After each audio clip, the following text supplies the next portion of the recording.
why I'm afraid of bald people. You're afraid of bald people because when you were a little kid, you babysat for a family, and the dad yelled at you. Yes. And he was bald, though. I was 14, barely older than the kids I was babysitting. Yeah. So I obviously couldn't drive there.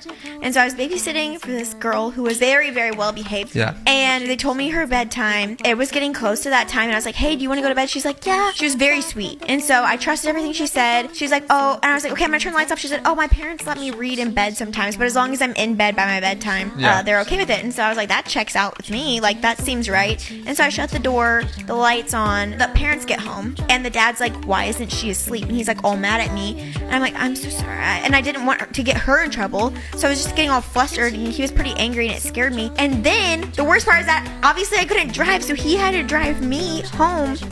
And it was like probably a 6